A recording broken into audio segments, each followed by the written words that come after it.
You're listening to The Rock Show on Alive 107.3.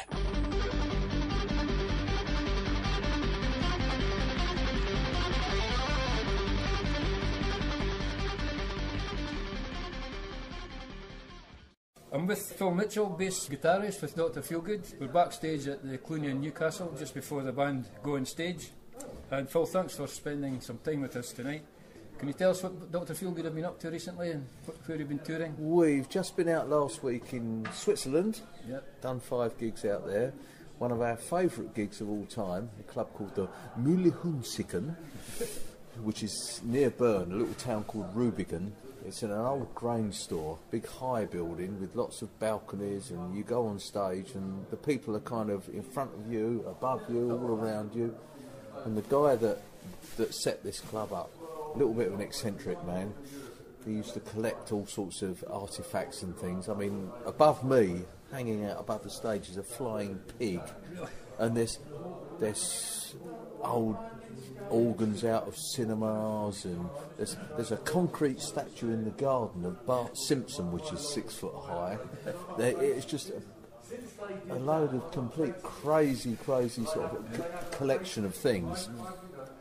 But the gig itself, it holds about 500 people, and we played there every year. We played there for many years, and it's always sold out. And they just really go for it with the crowd. I mean, I did the introduction to Roxette, and I started kind of just doing, I mean, I'm over 60 now, so nothing extravagant, but a little bit of a pogo on stage to the riff, you know, dun dun dun dun dun dun. And as I did it, the whole crowd all started pogoing with me, and it's just little moments of magic, you know. I mean, it's one of those special gigs, you know. You do it at another gig and people look at you and think, what the bloody hell's he doing, silly old fool? But, you know, but at that one, it just works, and they all sing and they all join in, and, you know, we have a marvellous time. So that was Switzerland last week. Tonight, the Cluny, which is another great gig. You know, anyone that's been here knows it's got a special atmosphere. This is another one you do every year? Yeah, we're here most years.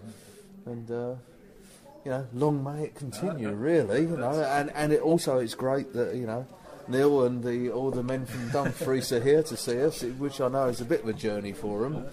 But you know, it's great to see you all. Oh, well, we like the band, and that's why we come and see you when you're ever in the area.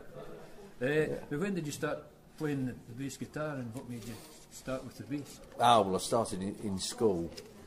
Really, it was just a front to, you know, get girls and getting, you know, nothing to do with music really. I mean, there was a little band, a school band formed. You know, you had the kid that had a guitar and had a few lessons, and another kid whose dad had a piano and he'd had lessons, and one of the other kids his dad had a drum kit, and of course, nobody had a bass guitar. So I thought, well, you know, I want to be in on this. So I literally got a bass guitar. Couldn't play it, but I had a bass guitar, which made me one up on every other kid. So I was the bass player, you know. And it just went on from there, really. You know, we learned sort of 15 songs, Midnight Hour, Knock on Wood, all that stuff that was about at the time. Anyway, you know, we learned these songs, and we booked a hall and arranged a gig, and went to this gig, first ever gig we'd ever done, completely green, no idea how to run a gig, just book a hall, sell some tickets at school. All the friends, you know, everyone at school came, so we had a good crowd, and we went on and we played our songs, and as with all these things, with the adrenaline and the excitement of it all, and having never done it before, we played all the songs twice as fast as they should have been. So we got to the end of our set, and of course there was hours left to go. We hadn't thought about having a disco or backing music or anything, and we'd run out of material well before the time we were due to finish. And Lee Brillo, the singer in Dr. Feelgood, was also at my school. He was in a band. We closed the curtains. In those days you had curtains, so we closed the curtains and we made an apology to the audience saying we'd had a problem with one of the amplifiers and we'd be back in a few minutes. Closed the curtains. Behind the curtains we're sitting there saying, shit, what do we do now? We've run out of songs and it's only 9 o'clock. At which point Lee Brillo comes down the side of the stage. He says, run out of songs, haven't you, lads? Yes, we have. I'll get an impromptu blues band together and get up and do a set. He formed a little band out of musicians that were in the crowd that he knew and played rock and roll and blues for an hour. Got a beer bottle, smashed it on the side of the stage, used that for a bottleneck guitar and played a bit of bottleneck guitar, and it was fantastic. And at the end of the night, we'd made £25, which I actually gave to Lee because he'd saved the night. You know, probably saved us from a lynching, really, you know, because we'd... At which point he gave it back to me and said, no, it's your gig, you have the money. So that was the start of it, really, because at the time I was earning 12 shillings and sixpence for 7 days a week doing a paper round before school. Up at 6 o'clock in the morning, out there delivering papers, you know, snow, rain, wind, you name it. And then suddenly I've gone on one night, played a guitar for an hour and earned £5. Fantastic. And on top of that, I went to school on Monday morning, and all the girls that had never ever spoken to me before in my life, all of a sudden, all wanted to speak to me because I was in the band. I thought, this is the life. Money, girls, fantastic. And so that was really the start of it. Great start. And also, you know, like I say, Lee was there, and you know, many years later, obviously, I met him in a discotheque and asked if he wanted a bass player, and he obliged me with a job the next day. So that was it. He played in the school bands, and then as you got older, oh yeah, no. When I left school, I did an office job for a year, and then I got a job in a music shop. So I worked in the local music shop and used to sell guitar strings and stuff to all the local bands, of which one was a professional outfit that used to back soul singers. American soul singers used to come over from the States, and their bass player left. And the band came in the shop one day and just asked me if I'd join on bass guitar. And I said, don't you think you ought to hear me play first? And they said, well, we've asked around and people say that you can play okay, and anything you don't know, we'll teach you. They had that kind of workman-like attitude to it, you know. If you've got the instrument and a bit of understanding of it, they were prepared to sort of show me the ropes. And I was very lucky because joining a band and going professional then is a big jump when you've got a regular job. You know, there's a lot of thinking, oh shit, if this goes wrong, I'm stuffed. But I was very lucky. The guy that owned the shop that I worked for said to me, I wanted to be professional and I didn't have the nerve to do it. And he said, Phil, go and do it.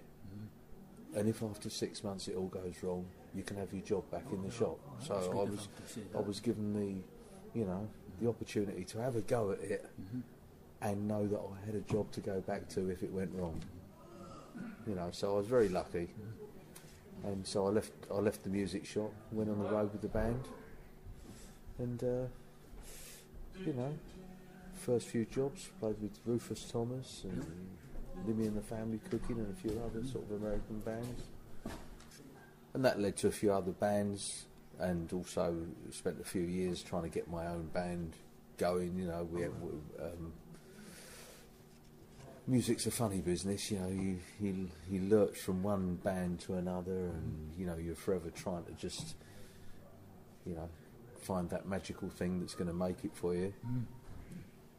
And you know, I had a couple of near misses with other bands, sort of rock bands and things. But you know, then came across Lee one night in the discotheque and asked if he needed a bass player, which he did at the time.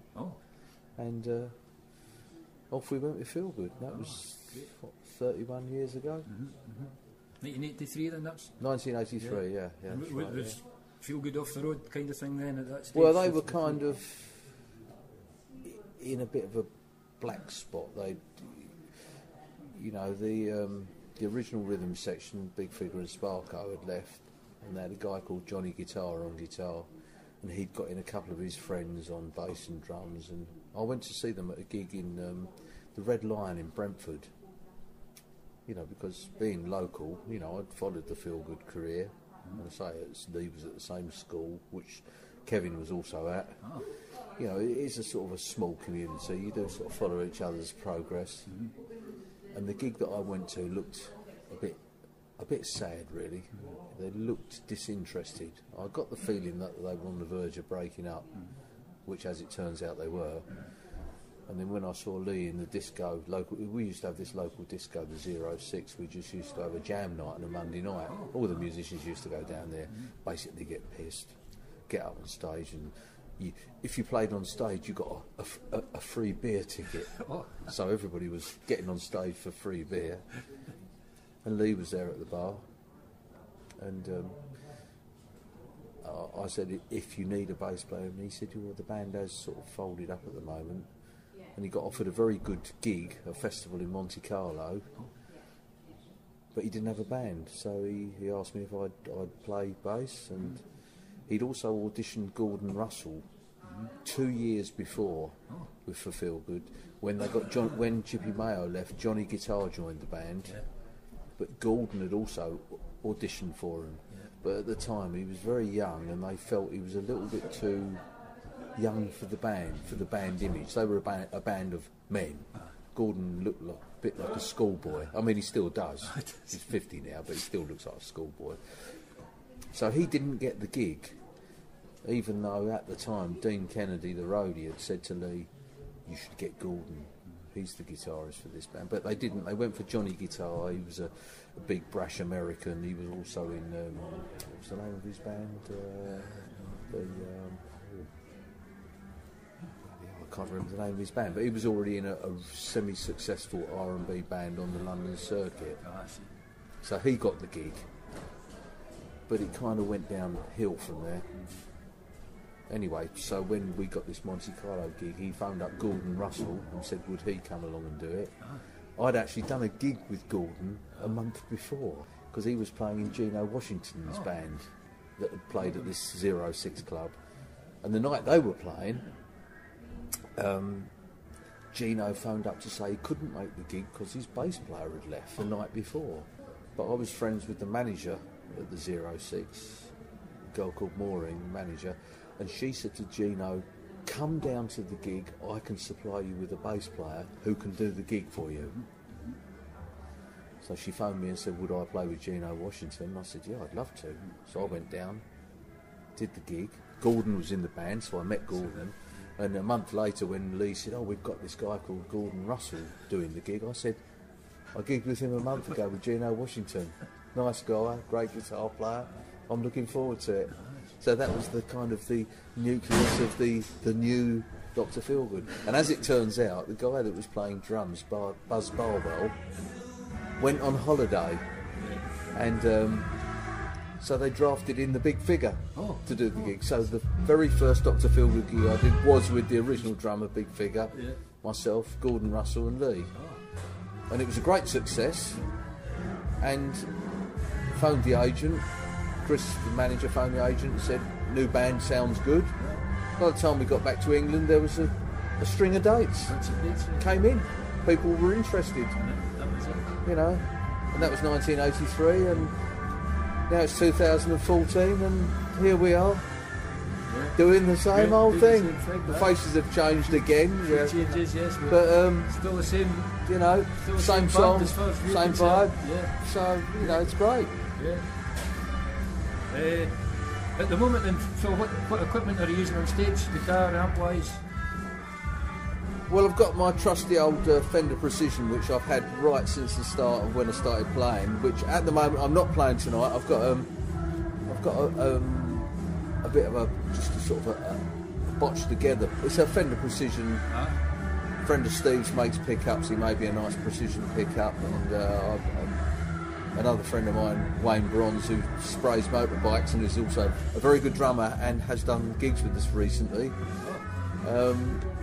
he sprayed it for me, so I've got this kind of botched up guitar, but it's nice. Right. I think I might be bringing the old Fender out again soon. Oh, it'd be great to see it again. Yeah, I'll get it out again. It's at home, wrapped up at the moment. I moved house recently, and a lot of my stuff got packed up, and I've got in my new house. There's in the loft. There's just all my musical stuff all boxed up. Yeah. But and also I use an Ampeg Pro 3, great little amp, little, you know, just doesn't weigh too much, and I love Ampeg amp. As far as I'm concerned, Fender Precision, Ampeg head, and I've got a couple of little 212 bass cabinets that I made myself. I've always made my own speakers, just, you know. Easy to carry about as well, in and out Yeah, the van, yeah, they're small, they're quite light, easy to transport. As I know you've used them before. Yes, that's right. Yes. So good gear, I can recommend. it's all right, yeah. And finally, Phil, for the rock show, can you maybe pick a favourite feel-good song and maybe a classic rock song that Mike and Jim can play on the show? Probably I've got a few favourite feel-goods. I love playing Going Back Home. Right. That's one of my favourites to play. Also, as I was in many years ago, I used to play with Mickey Jupp. I love Down at the Doctor's, which is a Mickey Jupp song. All the feel-good stuff is fun to play. Yes, I try you know, to pick one for out. one reason or another, you know. So I would probably say Going Back Home, Down at the Doctor's, and Back in the Night are my three kind of favourites, I would think. I'm sure we'll be able to pick one of those out and play in the show. And maybe a classic rock one. A classic rock one. I saw Dire Straits at the Marquee Club before they made it, and a lot of people were going into the bar because Dire Straits at the time were very kind of, I don't know if you call it kind of soft rock, but you know, gentle, you know. And they did Sultans of Swing, and I stood there, and a lot of people weren't taking that much interest in them because they weren't quite brash and loud enough, you know. And they played that, and I remember saying to everyone around me, "This is a hit. This is a hit. This band are going to be massive. This is a hit." Everyone going, "Yeah, you know." Anyway, so Sultans of Swing, you could play that. We'll do it. That's a good song to choose as well. Thanks very much, Phil, for taking time out tonight and talking to us. Okay. Phil Mitchell, bass player with Dr. Feelgood. Thank you. Thank you very much. You're listening to The Rock Show on Alive 107.3.